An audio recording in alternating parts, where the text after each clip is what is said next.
Hello everyone, this is iMark3 and welcome to a workshop upload video. On the screen right now is the slowly gyrating form of the ScuttleBug AAR. Yes, the Ionian Arms refit of the ScuttleBug originally created by Little Mean. This video is a bit behind the actual design being released onto the Steam Workshop, but you'll find a link down below if you want to take a look at it, and I apologise for the delay. So, here we go. Now, the original AAR, it was started as a small, compact carrier craft and an air superiority fighter, and then I was given it and told to basically go nuts, and I kind of did.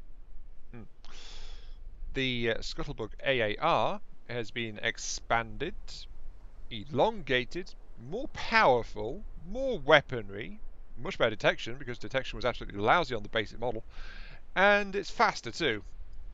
However, this AAR is also a classic example of feature creep because the cost has also more than doubled compared to the basic version, which was something I was trying to avoid, but it's like, well, it's like, ooh, what if I add this? What if I add that? What if I add something else? So this is no longer actually an air superiority fighter. It's a bit too sluggish.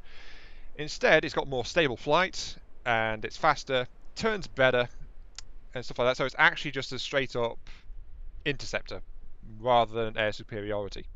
Still basically a fighter craft, but it's also, because of the refits and upgrades, I improved it with RTG systems to give it more range, so it can actually fly around independently quite happily on its RTGs, and that's where most of the cost comes from, by the way. And its only real weakness compared to when it's actually operating with a carrier or not is when a carrier's around, it can resupply its ammo and fire its weaponry more quickly. When it's away from a carrier, its fire rate drops and it can't use its supporting missiles as often. But anyway, let's continue the workaround. Right. I mentioned the detection system was upgraded.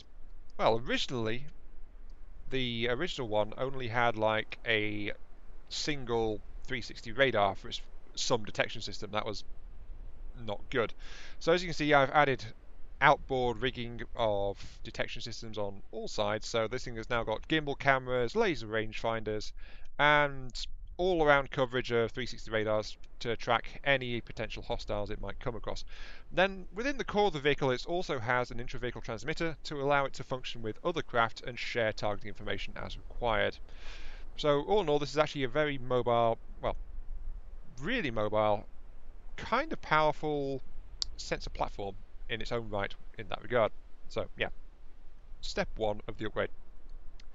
Step two is I reworked the cannon. It was originally a 6-barreled low caliber explosive thing, but the cannon did not require that many barrels, to be quite frank. It didn't have enough fire rate to even warrant, like, its fire rate was like, it just didn't have enough bullets being spat out to need that many barrels, so it was just restricting the field of fire.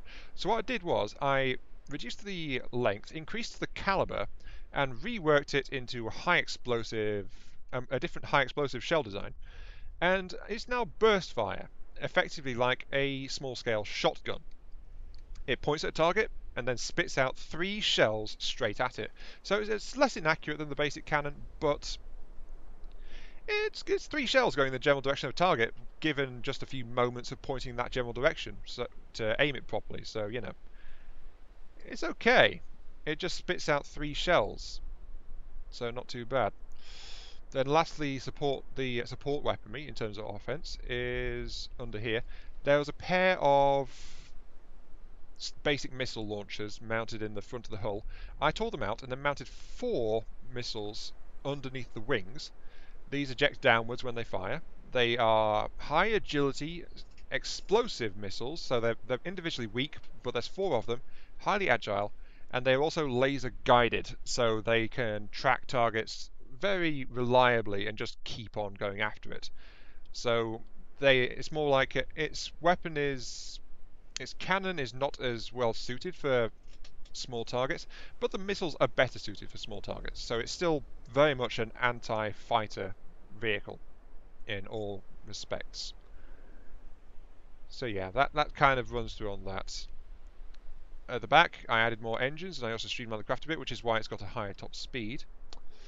And then some more feature creep crept in the form of anti-heat-seeking missile decoy flares.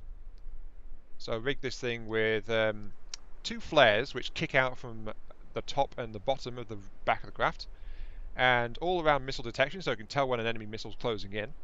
And that just crept up along with reworking the entire inside, and it's like a bit here, a bit there, a bit somewhere else, and then suddenly it's, oh god, it's suddenly a lot more expensive, a bit bigger, and stuff like that. So that's why this is actually a general interceptor aircraft rather than a carrier-based air superiority craft. So very different mission profile from the original. Not what I was asked for / expected to do with the Ionian Arms refit, but I like to think it's interesting in its own right. Unfortunately, I still have not heard back from the creator about what they think about the AAR refit version. So I was waiting for that, but I'm not going to wait any longer. And so I'm putting out this video for you guys. So here we go. If you want this thing, of course, as I said at the start, workshop link is in the description down below. This has been Iron Mark 3. Thank you very much for watching, and I'll catch you all some other time. See you all later.